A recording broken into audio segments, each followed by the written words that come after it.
वीर गाफिल क्या करे, आया काल नजीक। कान पकड़ के ले चला, ज्यों अजय आही खटीक। साहब कहते हैं तुम असावधान हो करके क्यों सोते हो? काल निकट आ रहा है निरंतर। बधिक बकरी के कान को पकड़ करके अपने बधस्थल पर घसीट लेता है, वो काट देता है।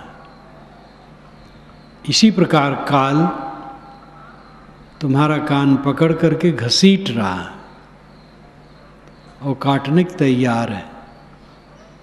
क्यों असावधान हो? क्यों मोह भंग नहीं करते हो?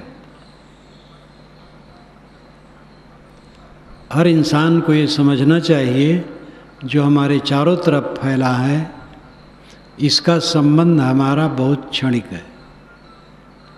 आजकल में ये सब का पता नहीं रहेगा। शुद्ध आत्मा में न मन है न तन है, फिर संसार उसमें कहाँ है? ये जीव अगर वासनावश भटकता है तो भी इसके साथ कुछ नहीं रहता। शरीर छोड़ देगा, फिर देह धरेगा, फिर भटकेगा, लेकिन पहले वाले से तो नहीं जुड़ेगा। इस शरीर में रहते रहते बचपन से आज तक की दृश्यावलियों का क्या ठिकाना है? क्या रहा और क्या रहता है? पानी की बुलबुली की तरह बनता और फूटता है। इस बात पर ध्यान देने की आवश्यकता है। जीव के स्वरूप में, आत्मा के स्वरूप में मन नहीं है और तन भी नहीं है, तब संसार कहाँ? साधक को ये समझना चाहिए कि मन उसमें नहीं है।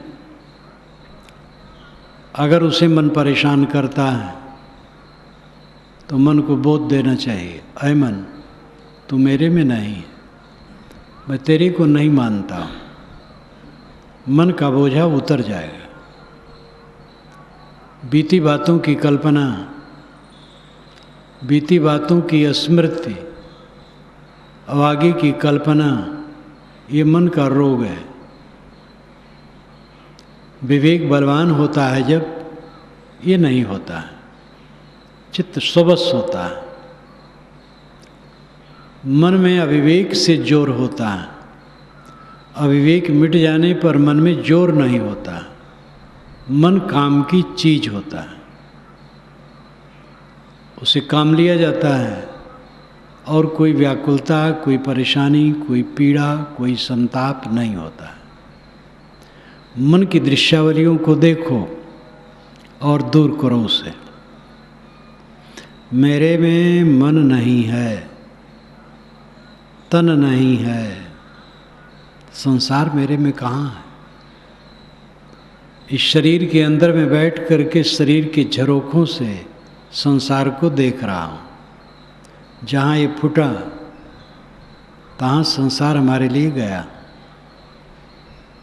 और ये रात दिन होता है। रात में इंद्रियां बंद हो जाती हैं, तब हम सपना देखते हैं। लेकिन मन भी जब बंद हो जाता है तो सपना भी समाप्त हो जाता है। तब केवल आत्मा शेष रहता है, इसलिए वो सुखी रहता है। नींद खुलती है तो मन सामने हो जाता है, फिर संसार सामने हो जाता है, फिर दुख शुरू हो जाता है। जो मन को विवेक में भून देता है, ज्ञान की आग में भून देता है, जागने पर भी उसको कोई क्लेश नहीं। अपने को मन और तन से अलग समझो। मन और तन का रोग न लो। मन और तन का व्यवहार जीवन भर करना पड़ेगा। व्यवहार करो, अपने को हल्का बनाओ, मौत की याद करो। मौत निरंतर निकट आ रही है। कबीर पानी हौज का देखत गया बिलाए, ऐसे ही जीव जाएगा काल जो पहुंचा आए। हौज में, टंकी में पानी भरा है, मोरी के रास्ते से, नल के रास्ते से धीरे धीरे वो निकलता जाता है। देखते देखते पूरा पानी खो जाता है। शरीर हौज में ये सांस का पानी भरा है और ये निरंतर निकल रहा है। आजकल में निकल करके ये हौज खाली हो जाएगा। इस तथ्य को हमें देखना चाहिए। क्षण क्षण जीवन क्षीण होता है, गलता है। चर्म, रक्त, मांस, मज्जा, हड्डी, मल, मूत्र, इन्हीं सब पदार्थों का ये बंडल है, गंदगी से लिथड़ा हुआ, गीलेपन से लिबलिबाता हुआ। ये शरीर मैं नहीं हूँ, मैं शुद्ध चेतन हूँ, शुद्ध ज्ञान मात्र हूँ। मेरे में जगत प्रपंच नहीं है। इस भाव की याद करो। अकेले में बैठो या लेटो, विचारो, शरीर नहीं रहा। शरीर नहीं रहा तो क्या रहा? सब शून्य हो गया। और यही होना है।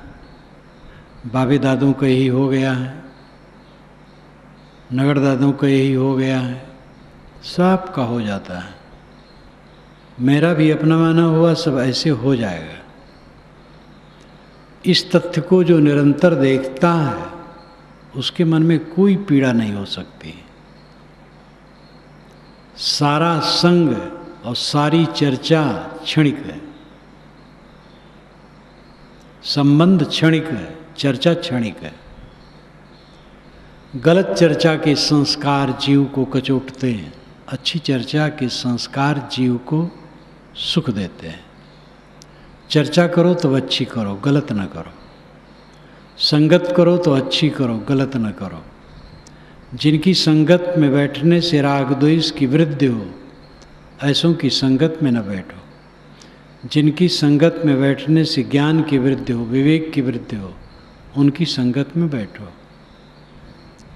चर्चा क्षणिक है, संगत क्षणिक है, संबंध क्षणिक है, सब क्षणिक, सब क्षणिक क्षणिक क्षणिक। स्थिर तो आत्मा है जो सदा एकरस है और इस जीवन के अनुभव से इसको समझ सकते हैं। बचपन में मैं था, कैशोर में था, जवानी में था,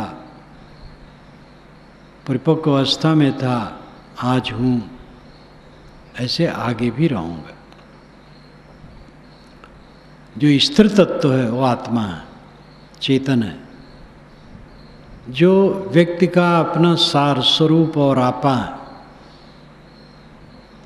बाकी सब स्थिर नहीं, क्षणिक है, आया और गया। और जो क्षणिक है उसी में मन फंसा करके जीव दुखी है, क्योंकि पार दृष्टि उसकी नहीं होती है। पदार्थ पार दृष्टि, पदार्थों से हमारी दृष्टि पार होना चाहिए। मरेंगे मर जाएंगे कोई न लेगा नाम, उजड़ जाए बसाएंगे छोड़ी बसंता गाम। पहले के लोग मरे हैं, जो आज हैं वे भी मर जाएंगे। कोई न लेगा नाम, कोई नाम लेने वाला नहीं रहेगा। लड़के नाम चलाएंगे, एकदम मिथ्या भ्रम है। पितामह का नाम तो प्रायः लोग जानते हैं, पर पितामह का नाम बहुत कम लोग जानते हैं। थोड़े दिन में सब खो जाता है। एक प्रसिद्ध व्यक्ति जब मरे, कुछ दिनों के बाद जब उनके घर गया तो वहाँ से चल करके एक गांव में जाना था भोजन करने। मैंने कहा उनका दाह कहाँ हुआ है? कैसा भी इसी बाग में हुआ है, ख्याल नहीं रहा। और साल भर हुआ था, जहाँ दाह हुआ था वहाँ ख्याल नहीं था उनके भतीजे को। ये है संसार। अपने ख्याल में किसको कौन बैठाए रखे।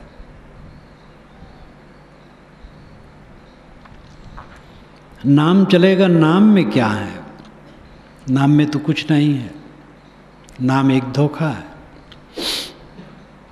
काम करने का, व्यवहार करने का एक प्रयोग है नाम। नाम में मेरा स्वरूप नहीं है, स्वरूप में नाम नहीं। स्वरूप, निज रूप, ये बाहर का नाम नहीं है। स्वामी राम तीर्थ को किसी ने गाली दी, अपने साथियों में आए और उन्होंने कहा आज राम गाली पाया, मैं खूब खुश हुआ। वो कहते थे शरीर का नाम राम है, राम तीर्थ। मैं राम थोड़े हूँ, मैं तो वह राम हूँ जिसको कोई न देखता है न जानता है। मुझे कौन गाली देगा? ये देह से अपने आत्मा को अलग कर लेने का फल है।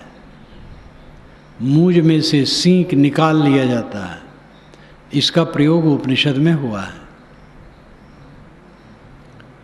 इसी प्रकार देह में से आत्मा को निकाल लो।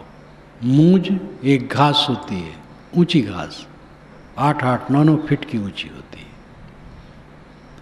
और उसमें एक छड़ी होती है पतली सी, कड़ी, ऊपर फूल होता है। ऊपर पकड़ लो, जरा सा इशारा करो, साफ निकल जाता है। मालूम होता था रखा था इसमें, कुछ उसमें न खरोच आती है न कुछ बिगड़ता है, साफ निकल जाता है। मूंज में से सीख निकाल लो, इस सीख का प्रयोग उसमें हुआ है। हिंदी में उसको सीख कहते हैं। देह में से आत्मा को निकाल लो। जहाँ पर परोक्ष और अपरोक्ष की बात आती है, केन उपनिषद में आता है परोक्ष ब्रह्म की चर्चा, फिर अपरोक्ष ब्रह्म की चर्चा। परोक्ष ब्रह्म के विषय में ऋषि कहता है यस्या मतम तस्य मतम मतम यसन वेदसा अविज्ञात विजानताम विज्ञातम विजानताम। यस्या मतम तस्य मतम, जिसका अमत है उसका मत है। मतम जसन वेदसा, जिसका मत है वो नहीं जानता। इन्हीं जो कहता है मैं नहीं जानता हूँ वह जानता है, और जो कहता है मैं जानता हूँ वो नहीं जानता है। अविज्ञातम विजानताम विज्ञातम अविजानताम। वह जानने वाले के लिए नहीं जानने के समान है, और नहीं जानने वाले के लिए जानने के समान है, क्योंकि उसको जाना नहीं जा सकता है। ये पूरा जगत चल रहा है, इसके पीछे किसी का हाथ है, वही चला रहा है। ये परोक्ष ब्रह्म की कल्पना है, और इसको जाना नहीं जा सकता है। आज तक कोई नहीं जान पाया। वो चला रहा है और उसके नाम पर लोग धंधे कर रहे हैं और उनको समझा नहीं पा रहा है। धंधे ही नहीं कर रहे, मारकाट कर रहे हैं। कहते वो मेरा ही है, तुम्हारा नहीं है। एक दूसरे को नास्तिक और काफिर कह रहे हैं, फिर भी उनको समझा नहीं पा रहा है। सारे कुकर्म संसार में होते हैं, उसको ठीक नहीं कर पा रहा है, समझ नहीं पड़ती, समझाया नहीं जा सकता। ये कल्पना ही व्यर्थ है। वस्तुतः विश्व अपने नियमों से चल रहा है। इसके पीछे किसी की कल्पना करना, विश्व के अलावा, इस सत्ता के अलावा मन की कल्पना है। ये मन की कल्पना यही अपरोक्ष ब्रह्म है, जिसके लिए ऋषि कहते हैं कि उसको कोई जान ही नहीं सकता। लेकिन जो अपरोक्ष ब्रह्म है उसके लिए ऋषि कहते हैं प्रतिबोध वित्तम मतम अमृतत्वम ही विंदते, आत्मना विंदते वीर्यम विद्या विंदते अमृतम। प्रतिबोध विदितम मतम, प्रतिबोध ही ज्ञान है। अमृतत्व ही विंदते, उसी से अमृतत्व की प्राप्ति होती है। प्रतिबोध, जब हम इंद्रियों से जानते हैं पदार्थों को तो इसको बोध कहते हैं, और जब उधर से लौट करके अंतर्मुख होते हैं आत्मा की तरफ तो इसको प्रतिबोध कहते हैं। जैसे बिंब का प्रतिबिंब, ध्वनि की प्रतिध्वनि, क्रिया की प्रतिक्रिया, बल का प्रतिबल। प्रति का अर्थ होता है लौटना। जैसे प्रत्यक का आत्मा वेदांत में ज़्यादा चलता है। प्रत्यक भिन्न, बोध हुए बिना कल्याण न होगा। प्रत्यक भिन्न संधि में कहते हैं, तो पदच्छेद में हो जाता है प्रत्यक अभिन्न। प्रत्यक नाम भीतर, अभिन्न नाम जो अलग न हो। जो भीतर है, अंतरात्मा है, उससे अभिन्न बोध होना चाहिए। अंतरात्मा से अलग परमात्मा नहीं है। स्वामी शंकराचार्य तो बारंबार कहते प्रत्यक भिन्न, बोध हुए बिना कल्याण न होगा। यानी भीतर जो आत्मा है उससे अभिन्न सत्ता है, ब्रह्म है। ब्रह्म उससे अलग नहीं है। तो प्रत्यक का मतलब है तो लौटना। प्रतिबोध विदितम मतम, प्रतिबोध ही ज्ञान है। अमृतत्वम ही विंदते, जिससे अमृतत्व की प्राप्ति होती है। आत्मना विंदते वीर्यम, आत्मा से वीर्य प्राप्त होता है। संसार से जुड़ने से वीर्य घटता है, और आत्मा से जुड़ने से वीर्य बढ़ता है। वीर्य नाम बल है। जो अपने को जितना बहिर्मुख बनाएगा उतना दुर्बल होगा, उसका विवेक दुर्बल होगा, वो पीड़ित रहेगा। और जितना अपने को आत्मा से जोड़ेगा उतना बलवान मन होगा, विवेक बलवान होगा। आत्मना विंदते वीर्यम, आत्मा से वीर्य की प्राप्ति होती है। अपने में लौट आने से, अपने विवेक से आत्मा का बोध प्राप्त करो, आत्मसंतुष्ट हो, आत्मस्थित हो, तो महाबलवान हो जाओगे आप। आत्मना विंदते वीर्यम, विद्या विंदते अमृतम। विद्या से यानी प्रतिबोध से अमृतत्व की प्राप्ति होती है। आत्मा में लौट आने से अमरता की प्राप्ति होती है। आत्मा में लौट आने से निर्भयता हो जाती है। भय कहाँ होता है? द्वैत में। मन चला, दुनिया को देखे, दुनिया को माने, भय शुरू हुआ।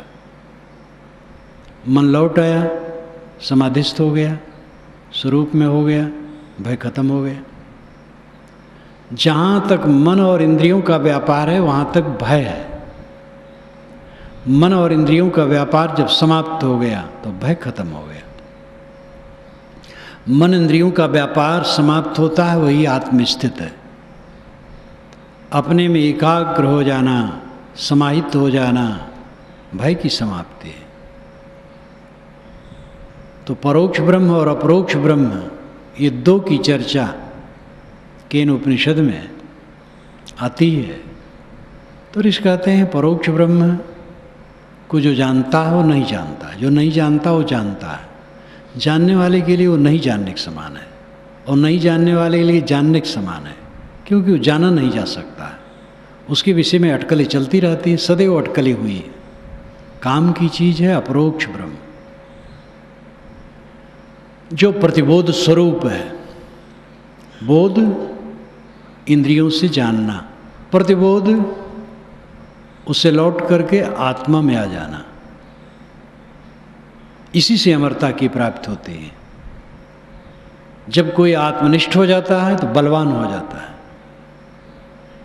जो देह नाम रूप के अहंकार को छोड़ देता है, सारी विषयासक्ति, सारा मोह छोड़ देता है और आत्म एकाग्र हो गया, आत्मस्थ हो गया, वो विवेक में बलवान हो जाता है।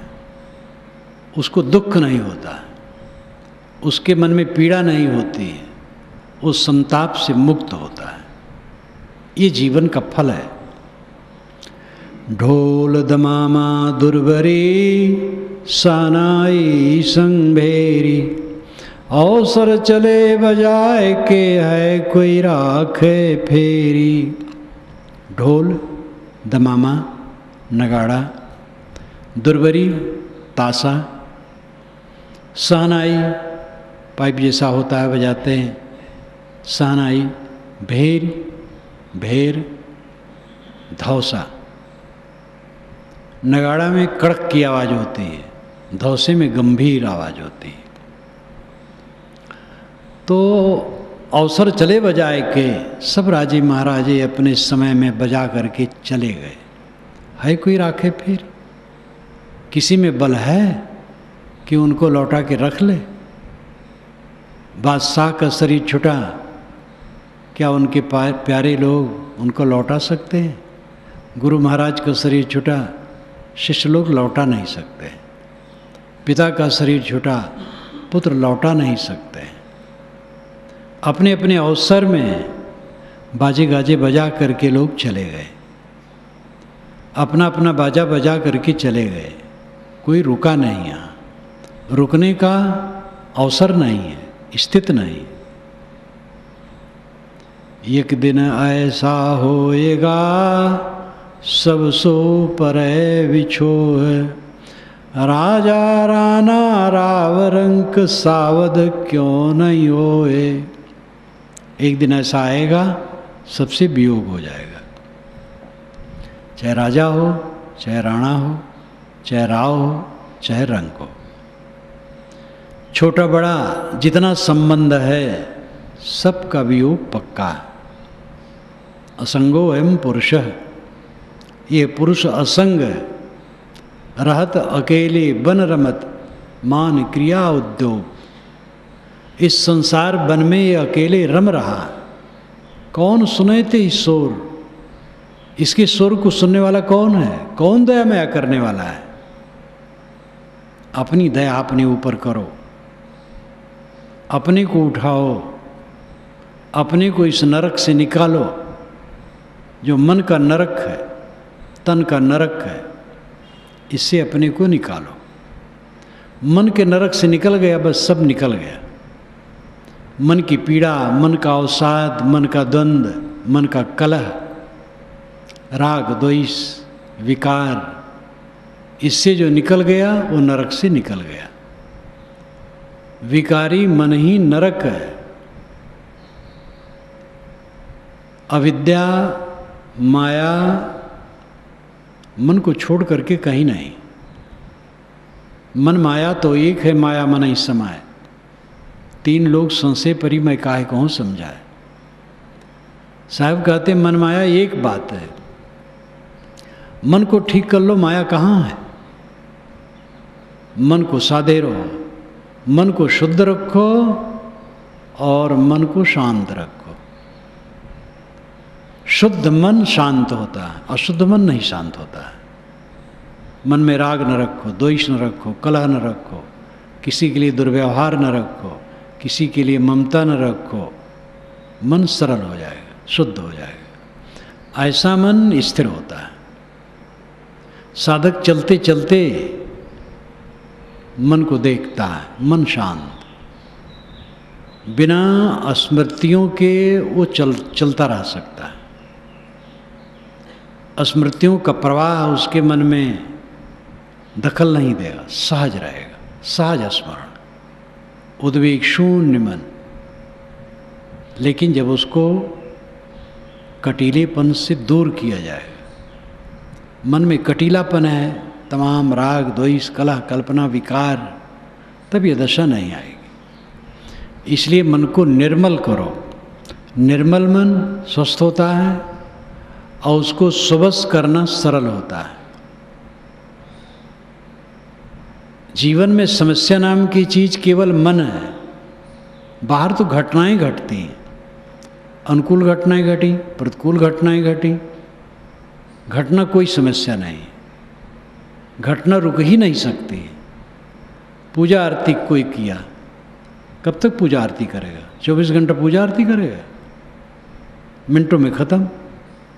कोई आके बड़बड़ाने लगा, गाली देने लगा, कब तक बड़बड़ाएगा?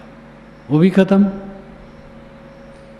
घटनाएं आती और चली जाती हैं,